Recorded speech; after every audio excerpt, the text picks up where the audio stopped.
Hello everyone, today I'm here with a new testing and new comparison between my Sony a6700 and my Fuji XH2S. Both of these cameras are crop sensor cameras and they've got 26 megapixels.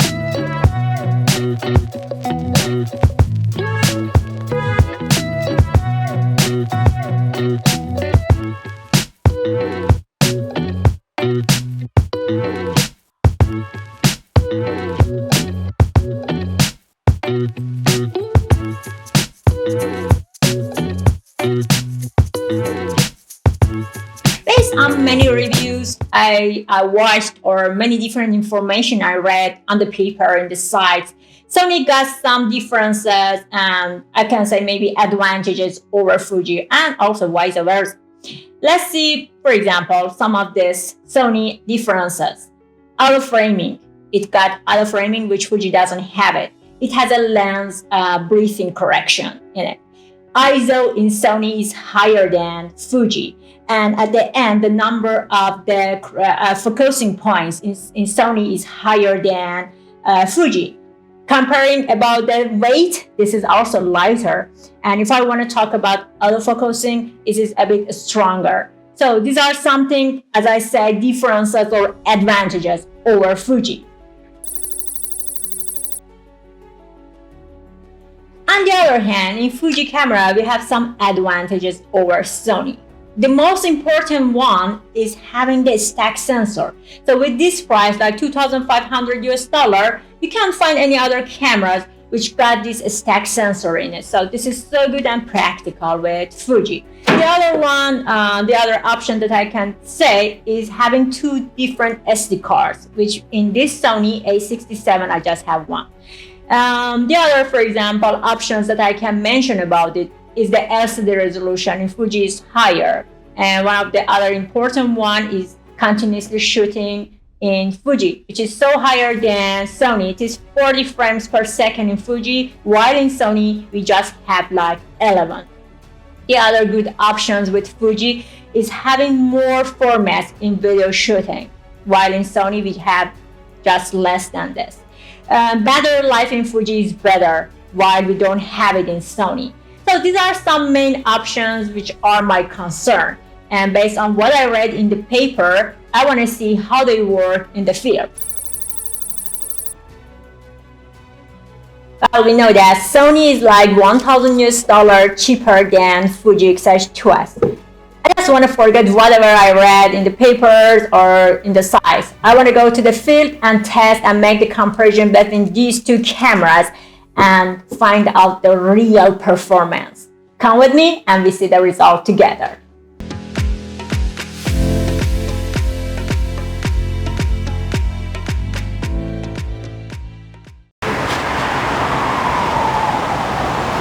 As I explained in my studio, I'm here to make this comparison between my Sony a6700 and my Fuji XH2S. I'm going to check the autofocus in these two cameras, and also I want to see in f/2 with Fuji and Lock 3 in Sony, which one is doing better.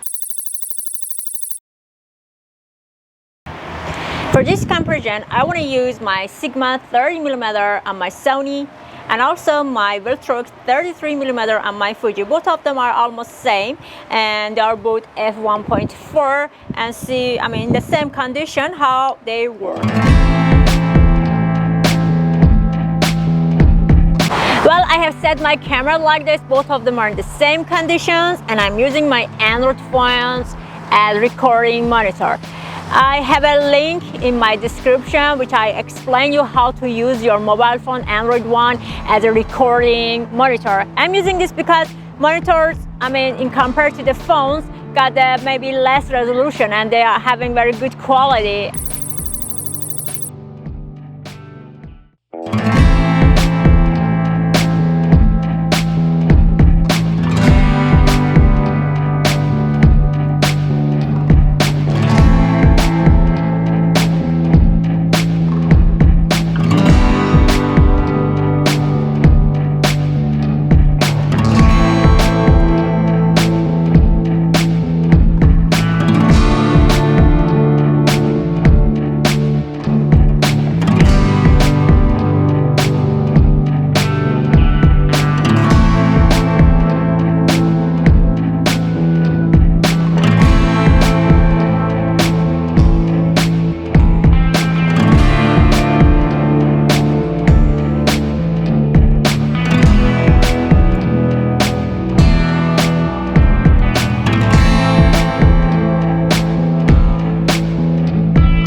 been steady and I finished the testing between my two cameras, Sony a6700 and my Fuji XH2S.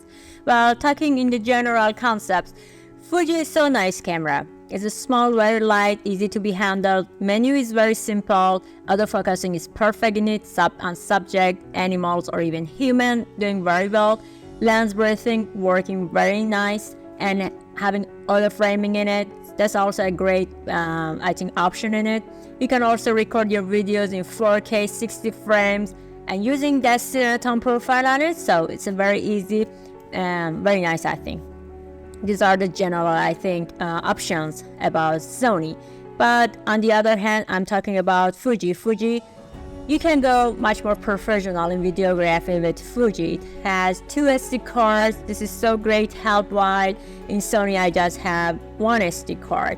Battery life in Fuji is doing very well, while in Sony, that's a weakness. It's not doing very nice. And when you work with Sony, it gets hot. I don't experience it with Fuji like this in the same timing I'm talking about. With the Fuji, one of the very main important, I think, option is having the stack sensor in it. So it gives you much more better quality for the projects that you want to go for editing. So that's a very great option and advantage about Fuji. So there are different formats for videography in Fuji. So these are the general options that I want to mention about them. Now I want to go and check the photo quality and image quality and compare these two cameras on the screen. Let's go and see how they worked in photo shooting. Here I have two of my photos. Both of them are taken in the same condition, same. On my left, I have my Fuji XH2S, and on the right side, we got Sony a6700. Looking to these photos, we can see that the differences between the color and light process in Sony is a bit warmer and a little bit greenish, but in Fuji, we have a lighter photo and a little bit sharper. The details are much more clear with Fuji photo. Let me zoom in. Well, you can see the texture on the skin or the hair.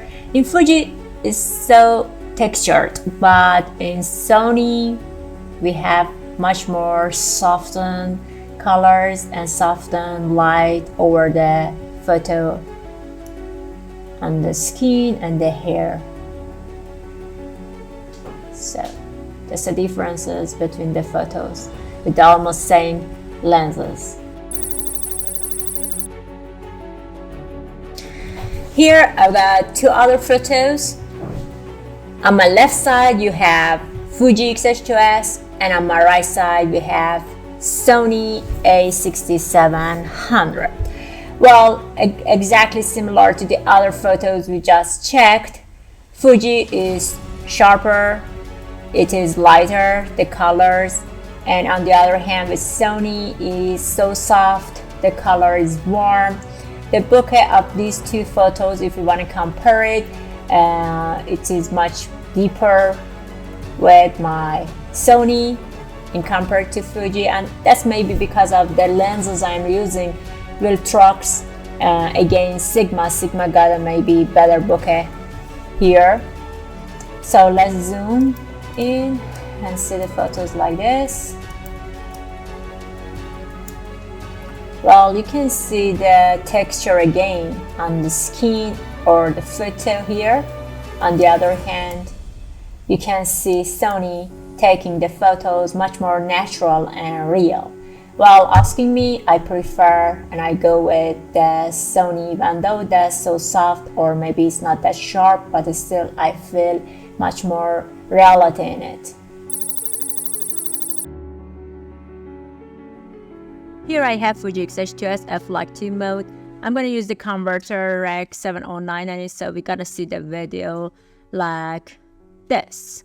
If you see the background, it's much more clear because Fuji is recording the videos with 720 bit rates, and it got a better data capacity in compared to Sony. Sony is recording only in 620. This is Sony a6700. I'm using the same converter, Rec 709 like that.